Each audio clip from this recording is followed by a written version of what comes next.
Hello and good morning, everybody. Welcome back to Forever United TV, your Manchester United updates here, 8 o'clock every single morning, keeping you fully informed of everything that's going on around Manchester United. We had an eventful night last night, didn't we? We had a lot of news dropping on our desk. We had the Emi Martinez news. We had everything that was going on with Bryan Mbeumo as well. Lots of exciting other stories, which we want to get into this morning. Firstly, the Estupiñán's news story and what's happening with him, the Brighton left-back. Paulinho, more news on him as it circulated last night even more after we touched on the news with Paulinho's possible loan from Bayern Munich to Manchester United. We'll talk about that some more as well. Another centre-back that could come in on a free for Manchester United. Talking of centre-backs, Laurie Whitwell has done a piece in The Athletic on the impact of Jason Wilcox and what he has done to Manchester United's recruitment, which I can pretty much feel confident in saying most people have seen an effect with. Even the most hardened haters of this ownership model of Manchester United would say that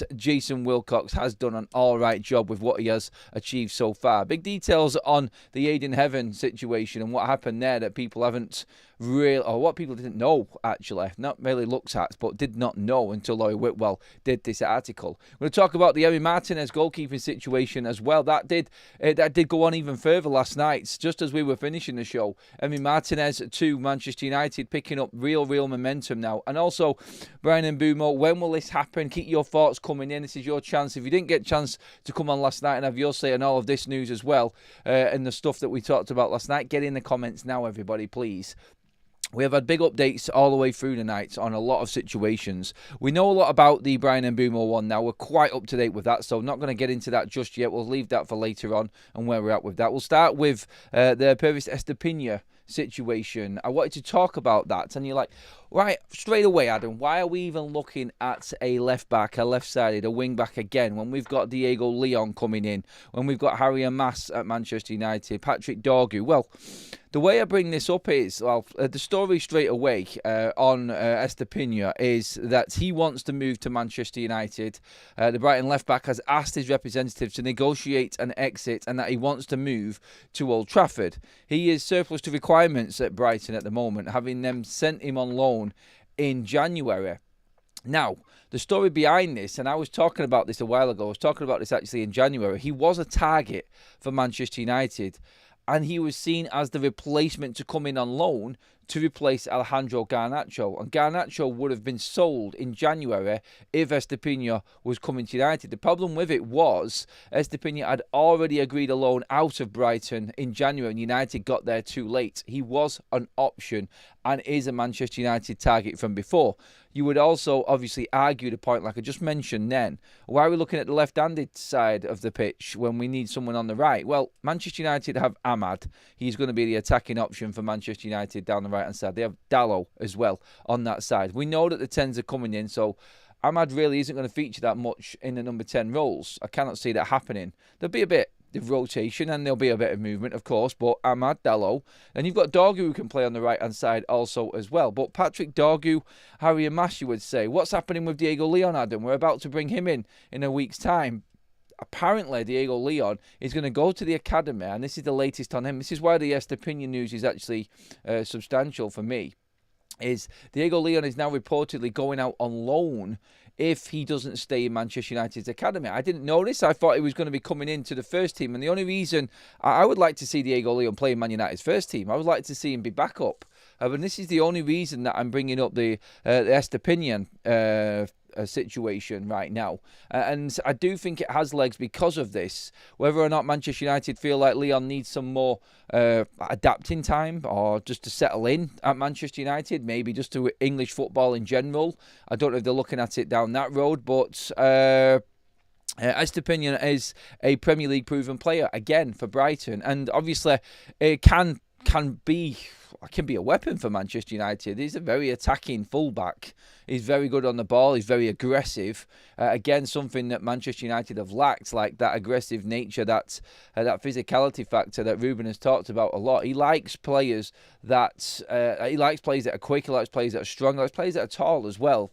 I've noticed as well in a lot of the recruitment reports that are coming out. So ideal players, definitely in certain positions, do have a certain size to them.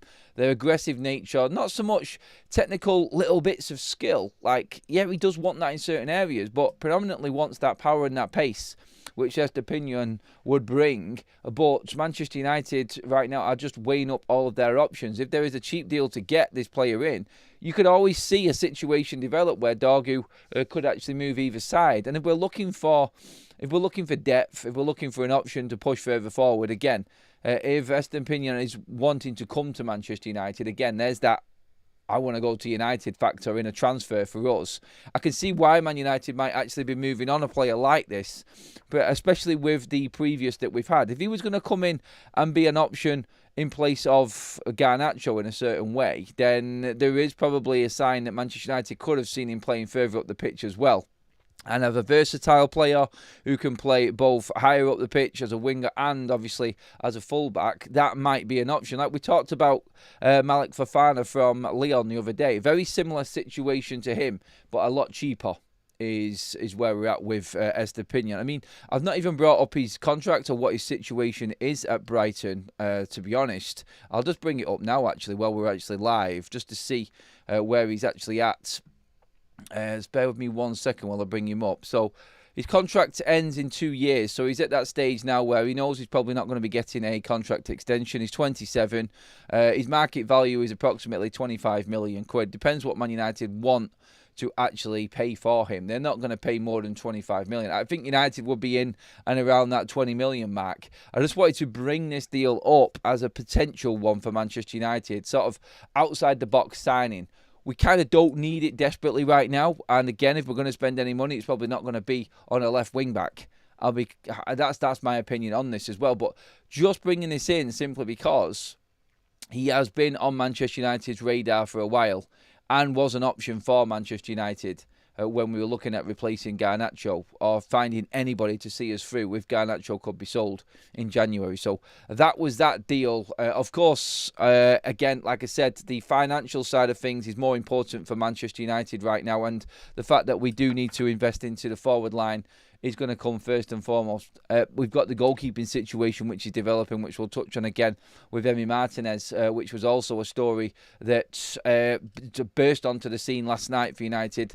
And I don't think, again, Manchester United were not looking to prioritise a goalkeeper ahead of any other position, but with what happened last night and opportunities arising, maybe the Manchester United strategy in this transfer window is about to change. Maybe it all could just come now to a head where it's like, right, we've got an opportunity, let's make a decision on the goalkeeping side of things, and maybe United are looking at cheaper options up front now with Mbeumo nearly and pretty much done. Maybe there is a cheaper striker to come in for Manchester United. We will see how the striker develops once Mbeumo is done, of course, but Emi Martinez's situation has definitely thrown a spanner in the works, which definitely includes the midfield department, which is why last night was very interesting when the João Palhinha story dropped onto our desk as well in the middle of our show. That one, I feel, is even bigger. That could be one of the biggest stories for Manchester United on a low-key side of things that we could have this summer transfer window. I feel like João Palhinha coming to Manchester United, Estupiñán being linked to Manchester United, these are deals that nobody would really get too excited about, but these are deals that could have significant impact on Manchester United next season for Ruben Amorim. These are players that Ruben would definitely go for because of that physicality factor.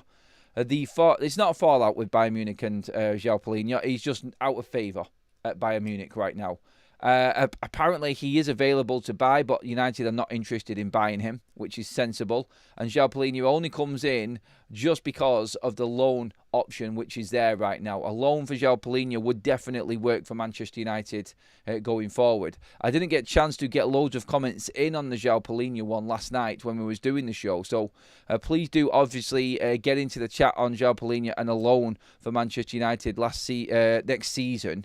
Would that work for you? Estupiñán, again, a player that Manchester United have looked at before, is something that we could go back to also, so do give me your thoughts on that one as well. Should we be just looking at the cheaper options in these other positions and piling our money into that forward line? Because I don't see any significant signings coming in in Manchester United's team other than the striker next after Bryan Mbeumo. And significant, I mean price-wise. Manchester United going out and spending the time and the money that they have done on Acuna and Mbeumo. I don't see that happening or materialising in any other area of Man United's team right now. The goalkeeping one has been thrust upon us, and I don't think Manchester United expected. It's my honest opinion on that one. I don't think we were ready for Emi Martinez to just come out and say, I'm not bothered about Champions League football and I want to go to Man United, like Romano reported last night. I don't think that was something that Manchester United had in their plans, because every single report, and this has come from The Athletic and a lot of other reliable sources, United weren't too bothered about the goalkeeping situation. They were ready to move at the end of the pre-season and the end of the transfer window if something materialised that suited them.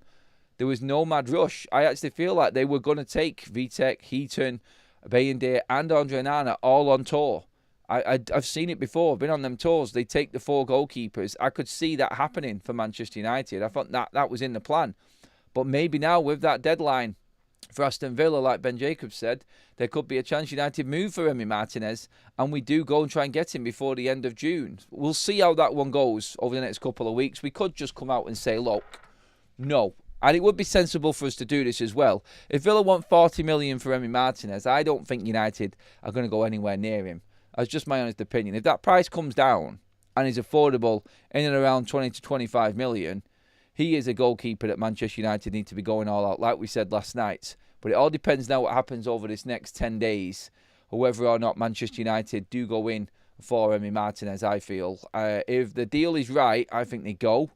And I think it does turn out to then change things. So if you get Emi Martinez in, 25 million, something like that. João Palhinha comes in on loan, then that's 2 areas of the pitch for Manchester United. The spine pretty much coming together. And then everything else, all of the focus then goes in on moving players and getting that striker after Mbeumo has obviously been announced as well for Manchester United. So you can see how the plan is coming together. And you can see how Manchester United, if they move fast on Emi Martinez, that will then determine what happens with the rest of the window. The transfer window constantly changes because all of a sudden you get surprise packages coming out of nowhere, what you didn't expect and not in the plan, that you just cannot turn down. Remember the days with Sir Alex Ferguson when he found out that Robin Van Persie was available? It's like, if Robin Van Persie is available, you do absolutely everything to make that deal happen. You bend over backwards to try and get him through the door. And you know there's certain players that you just go, right, stop. We have to rethink this. We have to move away from the original plan here and go to this and prioritise this. I think that's what the significance of Emi Martinez is, I feel. I think United are interested, or when speaking to Villa or speaking to representatives of Emi Martinez, knowing that not just him coming to the club or wanting to come to Manchester United, but there will be something behind the scenes that tells Manchester United that this deal is affordable as well. Otherwise, we wouldn't be talking about it right now. So let's see, again, like this next few days is going to be crucial in that deal if anything does move forward with that one. Super chat in from Dwayne. First off, we should loan out to some academy players to the French League and Championship because of the physicality. Those clubs have a guaranteed game time, though.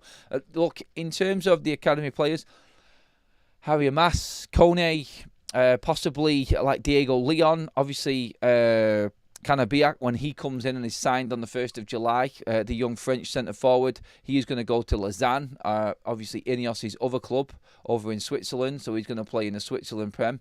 So this is where Manchester United have gone wrong before. I've said this many a times. They do need to start loaning some of the academy players out to give them a bit of game time. I think that's crucial for the development of all of these players. But that will obviously give room for Manchester United. And again, you could see Toby Collier going out on loan somewhere. That could be a useful transfer for Manchester United. I don't see how he gets in Man United's side this season. And that's me just being brutally honest. And United looking for a midfielder tells me Collier is surplus to requirements. A loan for him might do him the power of good. I think United ultimately, right now, not United, me personally, and I'll get your opinions on Collier right now. The João Palhinha interests tells me that Manchester United, or midfield in general, not just João Palhinha, midfield in general, because we know United want a midfielder, tells me that Toby Collier's not going to make it. And I don't like to say it like that, because you look at the midfielders there. Yeah, you could say Casemiro's gone next season and there's room there, but we're looking for a midfielder. And he's going to play the games. You've got Ugarte there, and Manuel Ugarte is thought of at Manchester United as becoming a really good player under Ruben Amorim. That is the word coming from United, from several sources. I've seen that report doing the rounds on social media as well. They do think highly of Ugarte, and not so much me at the moment. Jury's out, but second season, let's see. And obviously you've got Bruno there. We bring in the extra midfielder. Bruno's there. You've got to deal with Kobbie Mainoo and his situation, because he ain't getting into the 10 role at Man United. He's going to have to adapt his game if he's staying. Again, that's something that could develop throughout this transfer window yet. Because if the likes of Paulinho are going to come in on loan, what does that tell you about Kobbie Mainoo at Manchester United? United are actually looking for an 8, and we know they are. We're going out buying 10s of highest quality and Premier League proven 10s. I don't see where Kobbie fits into this team. Toby Collier doesn't stand a chance, in my opinion. And maybe United are thinking, hey, look, let's loan him out. Let's see if he goes somewhere and does well, and therefore his value goes up. And maybe that's another way Manchester United would make money. Pure profit again. Look, Toby Collier, I think, is a good player. And I think he will go somewhere and do well. And maybe even to another Premier League side and do a good job. One of the promoted sides coming up, a Sheffield United, a Sunderland, now that they've lost Joe Bellingham, might be the perfect little fit for someone like Toby Collier. I'd be all over that at Manchester United, looking to loan Collier out right now. Because Paulinho coming in definitely shoves everybody aside if that deal actually does come off. And obviously, I wouldn't buy João Paulinho. He's too old, and we don't want that player. If he's 30 million, it sounds cheap, doesn't it? It sounds like a good deal at 30 million for an experienced player like Paulinho, but I don't think Ineos are in the market to buy 29-year-olds on permanent deals. I could totally see why United would loan Paulinho, and that's my give on him. If it is only a sale, then forget it.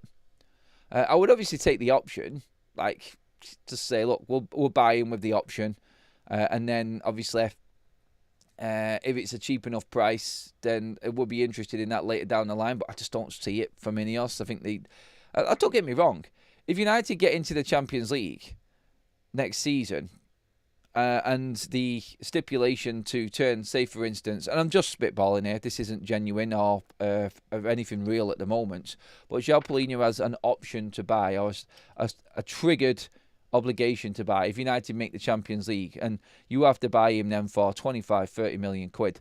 I think that's affordable for Man United with the Champions League. You could still go out and buy another midfielder. I think João Paulinho then on a short-term contract would work for Manchester United. Experience and someone to play in the Champions League. Because when you've got Champions League football, you can do these other deals and add the little icing on the cake signings. And I just think Manchester United's there. I think there's an opportunity. I think this is what we're looking at, and this is where the recruitment team is taking over. And all of a sudden, we're seeing a bigger and a better plan from Manchester United. We're thinking outside the box. We're looking at deals like Paulinho, Estupiñán. I mean, I really do. I like the player.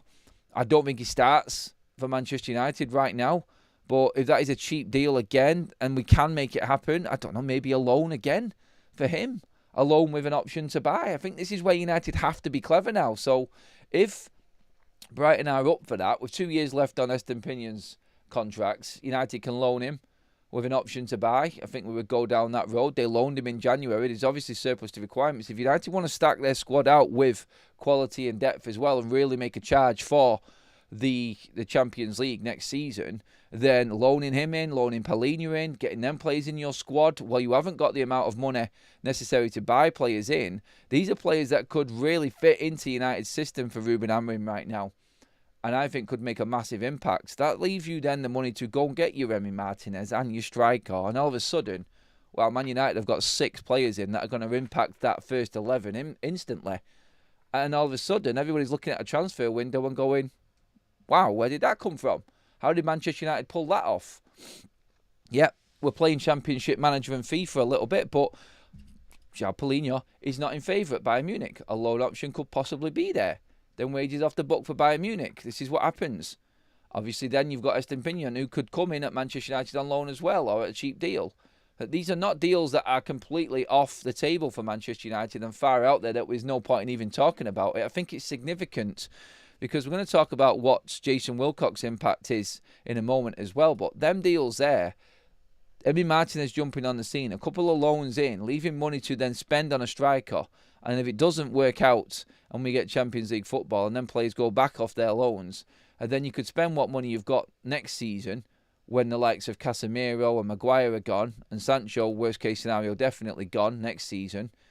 You've got money to go out and buy your number one target midfielder then. There's that, then you've got the Douglas Luiz options. There is loads that could happen this transfer window yet for Manchester United.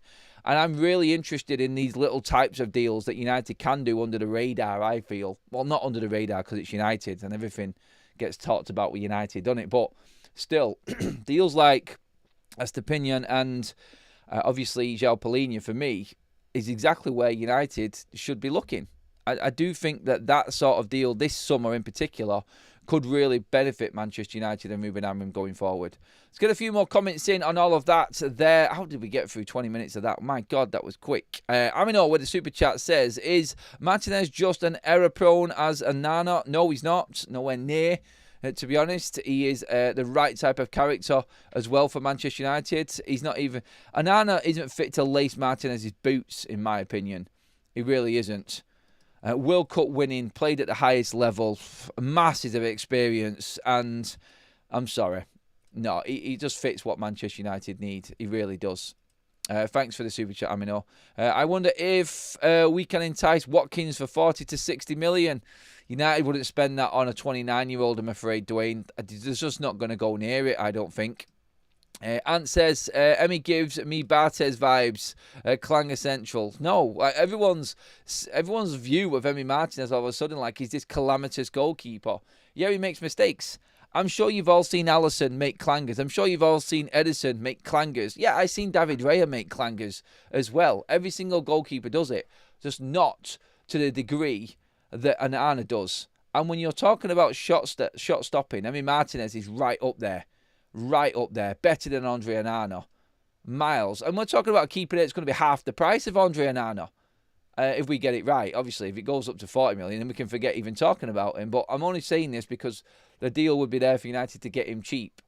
And that's the only way United would go in for him. But no, I'm not having anyone who says that Emi Martinez isn't one of the top goalkeepers in the world. He is. And you know what? We need that type of idiot in our team. We do. One that's got something to back it up. He passes the ball better. He sweeps up. And Anna doesn't do that. If you're going to play a certain system, Emi Martinez fits it better.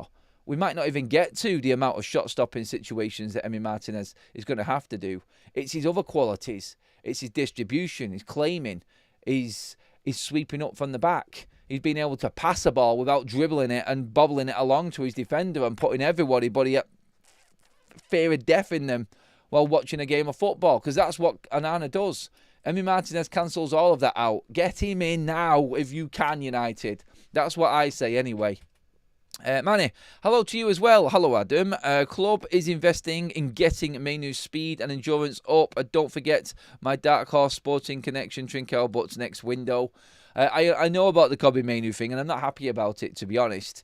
I don't feel like we should be trying to change everything that a player is to try and make him fit because he's an academy player. He either fits or he doesn't. I want cutthroat decisions at Manchester United. If it's not going to work, and it's not going to work for him, he does not start a game for Manchester United. I'm sorry, he doesn't. With what is being brought in right now, he doesn't start. So why are we going out of our way? Like, if he's willing to sign a lower contract, brilliant. And that's my big if with Kobe. Only if he accepts the right deal and he's not asking for stupid money. And then more, go for it, Kobe. Go and develop your game. Go and work on it. But we're not going to spend 180 grand a week on a player that isn't going to start games, that isn't in the starting 11. That's not going to happen. And Kobe needs to accept that, I think. And then I think everybody will be happy with the situation. Martinez is a World Cup winner with attitude and character. He's a no-brainer. Sign him now. Agreed, Manny. Block with a super chat says, Martinez is exactly what we need. Stop with the negativity in the chat, please. Block is back in Martinez. I like it, mate. Go for it. Cheers for that, buddy. And Dwayne back in again. You don't win the World Cup with shootout if you're not good If you're not good, bring him in. I think you're supposed to say there, Dwayne, on that one. Sorry, it mixed me up a little bit. Thank you for them super chats, everybody. Really appreciate them. Let's get some more comments in. We are going out of our way because he's 19 and he has 2 years coming off the bench. In terms of Menu, Martinez 51 goals against last season and Anna 53 goals against last season. Ask why Villa are getting rid. Completely disagree with that, Les. To be honest, Villa's defence is just bad. Honestly, this is what I said about Andre Onana. Manchester United shouldn't have been conceding anywhere near the amount of goals that you've just mentioned there. And most of the goals we conceded were absolute clangers from Andre Onana. Honestly, like, I don't get it. Like, the system works better with a better goalkeeper for Ruben Amorim. It's pivotal. I'm not looking at stats. I'm not looking at things that people want to use. Like, for instance, a goal going in against United. I don't think we gave up many chances last season in defence. I don't. I think most of the goals came from stupid errors from Manchester United, and a lot of them were from Andre Onana. And just trust me, when the Stretford end are booing your goalkeeper for time wasting, there is problems. He puts everybody on the edge of their seat. He does. And I'm sorry, I don't think, I'm never going to understand people not wanting someone like Emi Martinez in. I know he's going to drop clangers every now and then, but I know he fits Ruben's system miles better. And you know what? Just to see a keeper come off his line, come out of his box and be confident doing it, and not have that edginess to his game like Onana has, doesn't know what he's doing. Forget that. Let's just see now. Right, I got to take... sorry, Gray. Have a good one, mate. On that basis, Bruno should have been sold. What basis is that, Daz? In terms of what? Why should Bruno have been sold when he's got over 30 goal involvements this season? I'm struggling with that one. Bit more context, buddy, please. He ain't worth more than 20 million. 25 million I'd pay for Emi Martinez. That's a good signing. Estupiñán, just like Antonio Valencia, but on the left-hand side. Put in the Ecuadorian connection there. No, I know what you mean, though. Powerful, fast, and aggressive type of player. I love that type of player. João Palhinha is that player as well. He really is. João Palhinha is that type of player for Manchester United. By the way, quickly, last night when we were talking about the situation with Emi Martinez, the news came out that Manchester United was still interested in Vanja Milinkovic-Savic from Torino. Napoli have made a move on him apparently as well. So options in goal for Manchester United. Diogo Costa as well from Porto is reportedly Ruben's top target as a goalkeeper if it comes about. So let's just look at that and let's just say, obviously, Manchester United have got their options open. I just think Manchester United want the character. I do. I think they're looking for characters in this team, and I think Martinez is a leader, he's a captain, is the experience factor. I think there's more to it than just the stats with someone like that. I really do think they're bringing a winning mentality into Manchester United if they go and sign Emi Martinez. I think that's the push from it. João Palhinha, again, you could argue on that side of it. Well, we're just talking about this at the top of the show. Them players that are used to just winning. Like, it's that aggressive winning, do anything to win a game type of mentality. United, you cannot argue, don't have at all in their team at the moment. And that is a massive problem for us. It is an absolutely huge problem for Manchester United. Quickly, wanted to get on to some even better news. Well, it's not news. Matt Law, by the way, of the Times, saying that the Bryan Mbeumo deal is very close as well. Like I said, just another journalist who's just chipping in with his opinion on the situation with Bryan Mbeumo right now. No chance at all of him going to Spurs. I think that's been put to bed completely. Interesting piece from Laurie Whitwell in The Athletic regarding what is going on. This is the point I wanted to make. So we're looking at Estupiñán, Palhinha. You're looking at all of these types of players coming. We're talking about Diego Leon, Canabiak coming through. Ebson as well from Southampton, who we're just about to buy as well. All of these little deals and everything going on, but then everybody's like, well, they're not really going to impact Manchester United. But Aidan Heaven was an example of all of this. And the piece today from Laurie Whitwell in The Athletic talking about the impact of Jason Wilcox Jason Wilcox was the decisive factor in signing Aidan Heaven and convinced the player to join. Wilcox focused on how the player would fit into Manchester United's vision was a crucial factor in clinching the deal ahead of rivaling clubs. In the process of signing Aidan Heaven, clubs such as Chelsea and Newcastle submitted more attractive official offers, some of which reached double the amount offered by Manchester United. There were also interested clubs such as Barcelona and Olympique Marseille. Since his appointment as Director of Football, Jason Wilcox has been leading Manchester United's transfer business and has been behind the moves to sign Cunha and Mbeumo. He is assisted by Matt Hargreaves and Christopher Vival, but the final decision is made between Wilcox, Omar Barada and Ruben Amorim, with a partial participation from Sir Jim Ratcliffe. That, to me, that reads really well. The fact that Aidan Heaven, first of all, wanting game time, and we're talking about finding the right character here and recruiting the right player. You could always look at these players that are running out of deals at their academy level and go in and do what Chelsea did, or do what other football clubs did there. Like the report says, who was it? Like Chelsea and Newcastle, who were offering stupid amounts of money to Aidan Heaven, and he turned them down because Christopher Vival sold the project. It gives you confidence that you've got a footballing man who has played and won the Premier League himself in Jason Wilcox, experienced at the highest level from academy all the way up to the top. Now, every part of football Jason Wilcox has been involved in. The player, the youth academy, head of academy at Manchester City, developing several players that City have made fortunes on at that academy, to where he is now sporting director at Southampton, taken straight from there. As soon as Ineos came through the door, he was the first man that they wanted in. They got him, they got it done, and now look what he is doing. Look at what he's producing. You're talking Kone, you're talking Heaven, you're talking Chido Obe, you're talking Diego Leon here, Canabiac, everything that's happened at Manchester United, and obviously the bigger deals as well.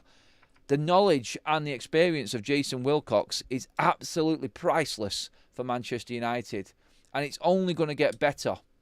To find these deals, to have a 19-year-old that we paid 1.5 million for, who is going to be knocking on the door, and he's actually right now arguably one of Man United's best defenders in the club, to have that there ready, and we're not even worried about the price or anything like that, is Jason Wilcox. That's where Manchester United are moving forward, I feel, and I think is vital to what we do going forward. It's absolutely crucial.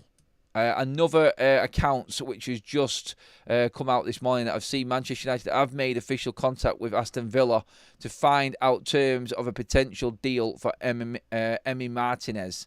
So United actually contacting Aston Villa now, not just the personal side of things, and that's come from South American reports again. So there is significant movement happening all the time with Emi Martinez. But again, just to sort of put, I'm not putting gloss on the situation. I don't think here. I don't think I'm like overcooking Jason Wilcox at all. I think the proof is there. The proof is there for everybody to see that Manchester United are operating in a completely different way these days. And this is why I'm confident that the deals get done. If United are prolonging negotiations with Bryan Mbeumo, I'm not worried at all. All I'm thinking is we are getting this deal done the way we want it done.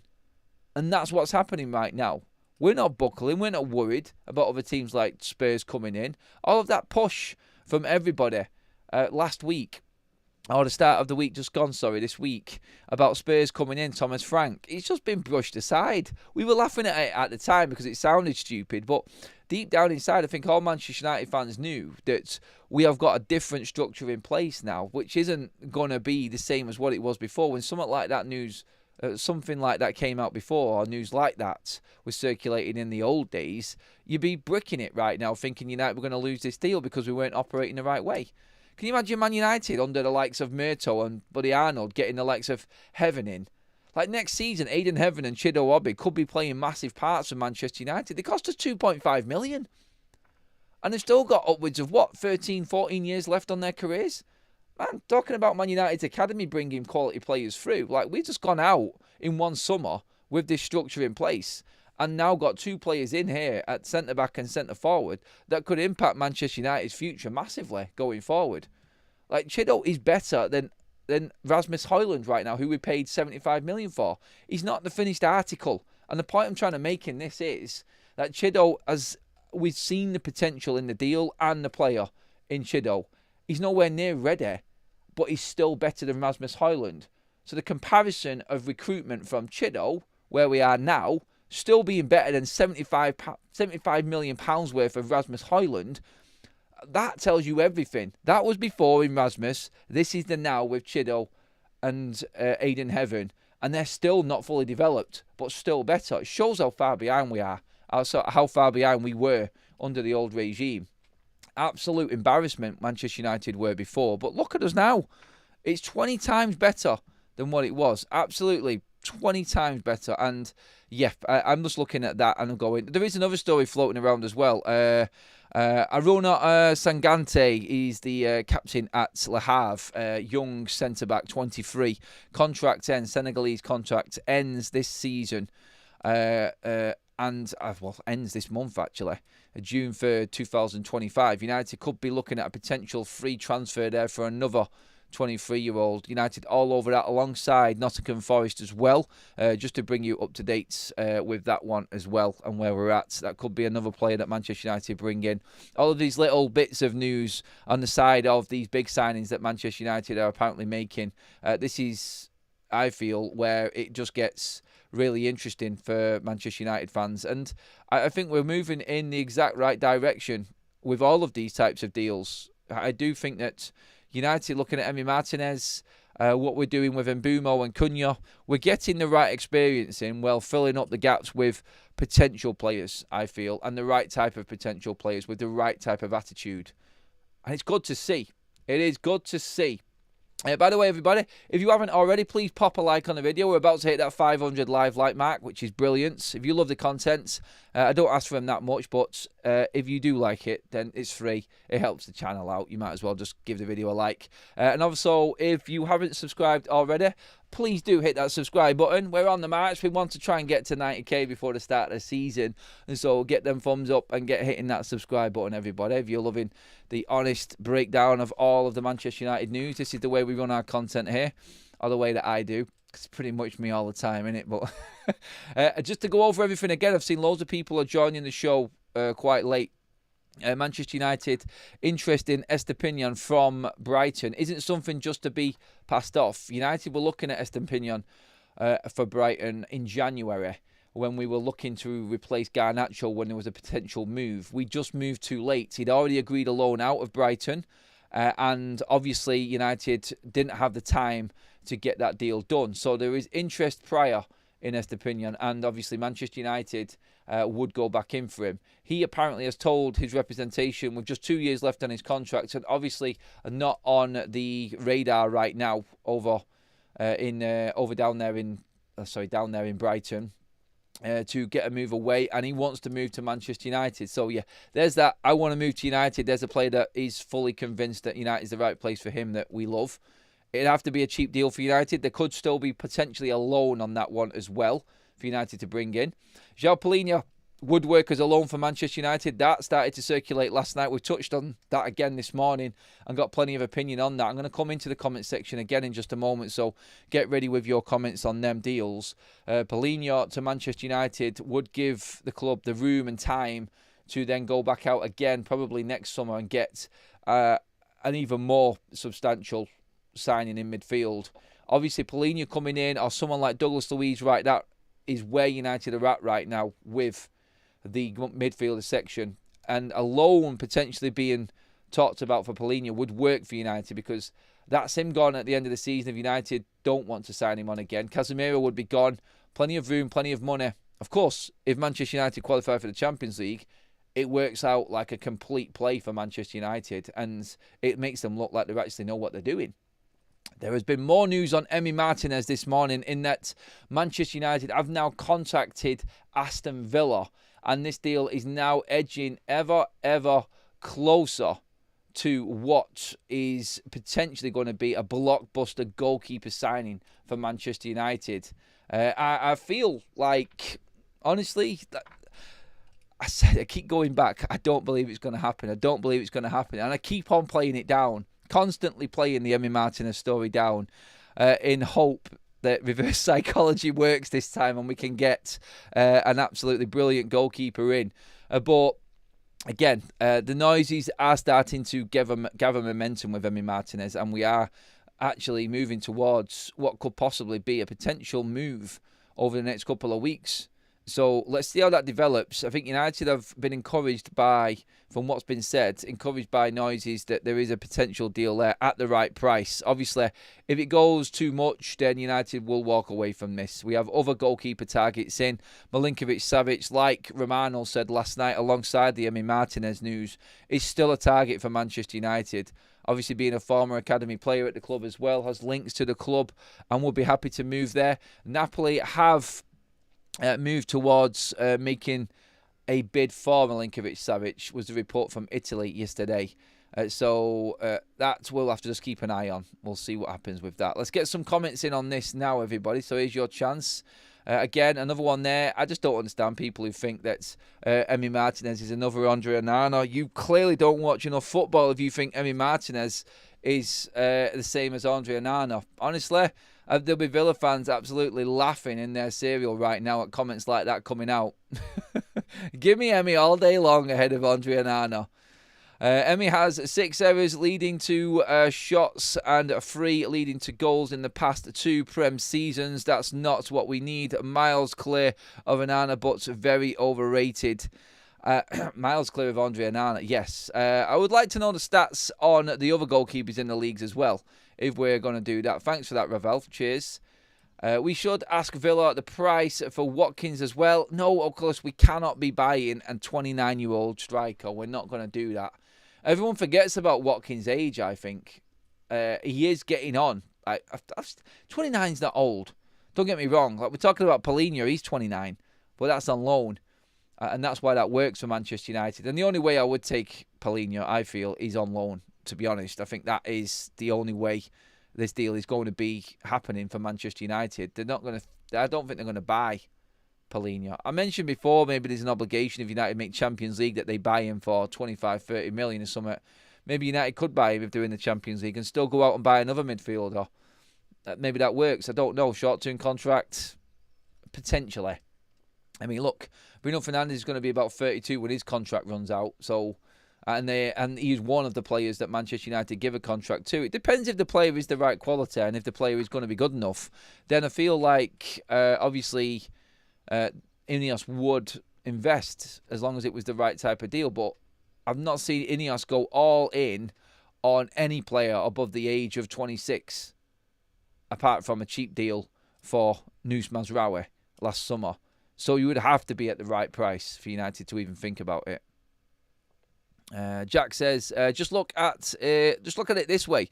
Martinez will replace Baindir, but we all know he will take Onana's spot.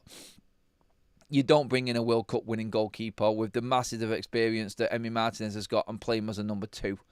That would be an embarrassment to him. It really would. Bring in Oblak from Atletico Madrid. No chance that he leaves Atletico, I'm afraid. Age is only a number. Adam Watkins plays like a 25-year-old, looks after himself. I don't care, Mr. Dacia Sandero. I just know what Ineos are like. They're not going to invest 60 million in a 29-year-old. There's no sell-on factor. You can talk all you want about Watkins, but right now there is not a chance in hell Ineos are going to buy a 29-year-old for 60 million plus. It ain't happening. We're not in the right competitions to do that, and definitely don't have the room, I feel, to make that in our end of years, to be honest, at the moment. That's where we're actually at. Another quick update. Just quickly, these reports are coming through constantly all the time, so I'm just going to read them out as they drop new to see if there's anything in them. This is another one that's just come out from Argentinian reports. Talks between Manchester United and Aston Villa over Emi Martinez are now set to commence in the next few days. Martinez has already given the green light to sign for United, with talks advancing in the next few days. Whew. I said it. It goes back to what Ben Jacobs said about Aston Villa needing to make a sale to clear financial fair play PSR restrictions and thresholds over this next 10 days. Jacobs did say that, so that could actually be why this news is circulating now, because United have said before, we're never in for a goalkeeper at this stage of the window. It was something that was going to be later down the line. If United are indeed talking to Villa now, then there is obviously a good relationship, probably made by the Marcus Rashford deal. I think United are talking about other players here as well. I think there'll be other conversations going on. Let's not forget, there is big interest in Jadon Sancho, Rashford and Garnacho from Aston Villa. So it might not just be an Emi Martinez only deal for United. I do believe that they are looking at Emi Martinez to try and move before the end of this month, though, maybe, from what Ben Jacobs said yesterday on that situation. So that could develop into something significant for other sales. But obviously Villa then would be looking to make them sales after June is finished in terms of Manchester United players coming in potentially. But don't count out Jadon Sancho to move to Aston Villa or even Garnacho at this stage. Let's see what develops. And they will have a bit more room when the financial year ends, I think, Aston Villa. So going into the likes of July, I think there is room there for Aston Villa to make significant purchases again. But obviously, they're just trying to cover themselves right now, it would seem. And he's the only player that potentially could move. Manny with Super Chat says, Adam, maybe the announcement will be on July 1st due to end of financial year and other legal loopholes. I think I just did say that myself, mate. You could be right, Manny, on that one. That could actually be why things are just dragging out, even with Mbumo as well. You could get that. Is the elephant in the room and not a Rashford times Martinez swap? Have a great Friday, everyone, says Greg. It could be any of them, mate. It could be any of them. It could be Rashford off the books back to Aston Villa. I don't think Rashford wants that. He's still trying to hold out for bleeding Barcelona, this guy. Get in your lane, Marcus. Come on. Be a man about it and just take the hits. You have been humbled. Nobody wants you. Nobody at the big clubs wants you. Your level is Aston Villa. No disrespect to them. They're better than United at the moment. So if anything, you could say that is a step up from where you are at Manchester United, still going to Aston Villa. At least you've got European football, mate. That needs to be what is in his thinking, surely. God, that would be ridiculous if he's not going to go to anybody and wait for Barcelona until the end of this window. I touched on it last night as well. Both Marcus Rashford and Manchester United have made it clear that he won't be on the US tour. That's come out from both sides now, so I'll see how that develops. We are less than 2 weeks away from pre-season and players coming back. There could be some awkward conversations coming up. But I think we know one thing. Ruben Amorim is not scared of putting Marcus Rashford in the corner. And that, again, I think is why Rashford is panicking a little bit. And he's definitely not going to be going into it. I don't think he's going to be featuring in many of Manchester United's commercial stuff going forward. I think even Samuel Luckhurst of the MEM was saying yesterday he's definitely lost his number 10 shirt now. So if there was any question at all about it, that's been put to bed as well. Like coming back to a club that didn't want you last season, that has already given your shirt to somebody else. Yeah, I'm not surprised that we are now looking at Marcus Rashford looking elsewhere, and he's not comfortable on doing anything for Man United this pre-season.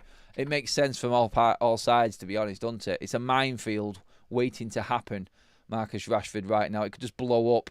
Avoid it. Get a deal done. If you are Rashford and Rashford's people, you have got to be thinking that, surely, right now. It just makes sense for everybody, player and club. And he will prosper somewhere else. Villa's perfect for him. Oh, God. If he could just look at this now and just use common sense, they love him there.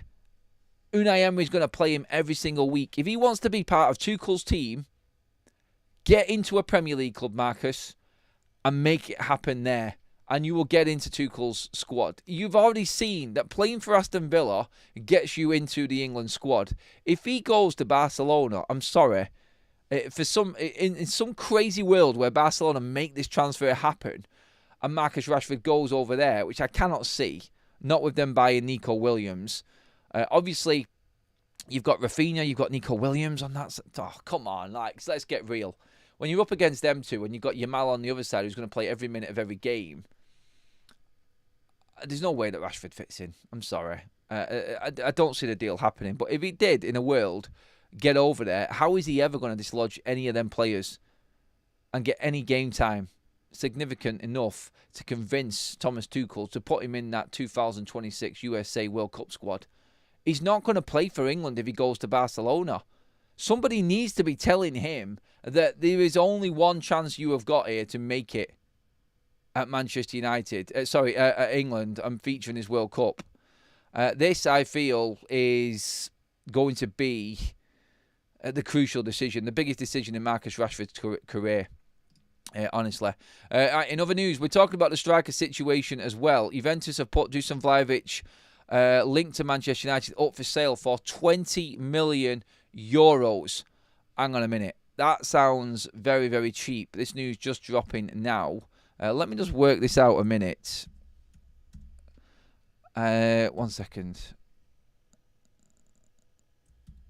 Right. Sorry, getting this all wrong here. What am I doing? All right. Sorry, everyone. Just trying to... Why is my keypad not working? Why is that? Oh, my God. What's going on? Right, now... Seriously? Right, when your keypad does this... Oh, my God. Change the actual screen and start again. What is going on? Oh, my days. Right, 1 second, everyone. I'm just going to work this out now. Right, so, yes, without being clear in my head of what the exchange rate is, Dusan Vlahovic would be 17 million for Manchester United, according to reports. Now, that has come out. So, Juventus, in their need to try and make funds to bring in other players, have put Vlahovic on the market for €17 million. The striker, who has or had 20 goal involvements in 42 appearances last season, has turned down some bids from Turkey and Saudi. Vlahovic wants a top club, but his salary is $12 million per year is still an issue. Now, he has apparently talked to Manchester United, Dusan Vlahovic, and there is interest there from United. I think it's, I wouldn't call it last resort, but that's pretty cheap. That is pretty cheap for Manchester United. £17 million for a player of that experience who has scored at the highest level. We're talking World Cups, we're talking Champions League, we're talking Serie A.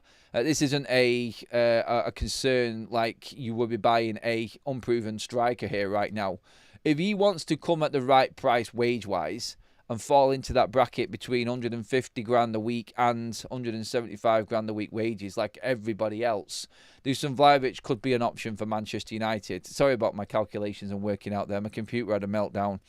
Just quickly to update you on the expectations of Diego Leon coming in. I touched on it earlier on. This is why Estupiñán talk is doing the rounds right now. Manchester United plan to send Diego Leon out on loan in July. Harry and Mass expected to stay at the club. So they're assessing Leon when he comes in. He probably will be part of the tour, but he could actually go straight out on loan, so he's not going to feature.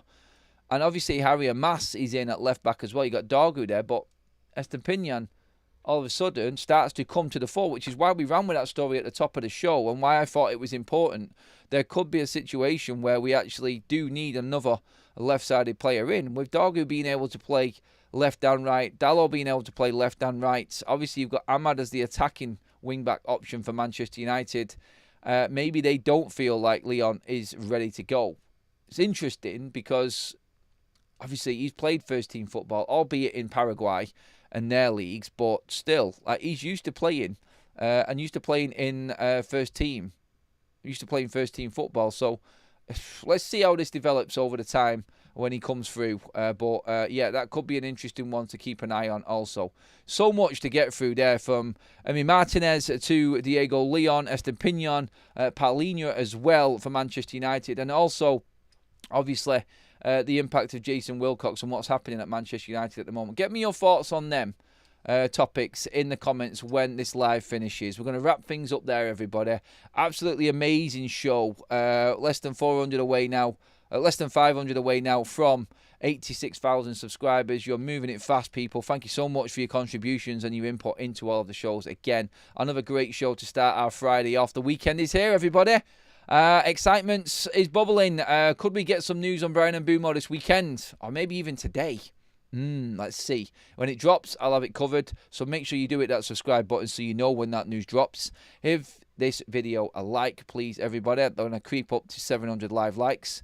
Thank you, mods, for helping out in the chat. Sorry I can't get to everyone's comments. There's so many in there. But thank you, everyone. Give me your thoughts on Vlahovic as well in the comments after this video finishes. That's an interesting one to go with as well. Got some cheaper, decent options there for United to fill some gaps in this squad. Might not work out too bad, but let me know. Cheers for watching, everybody.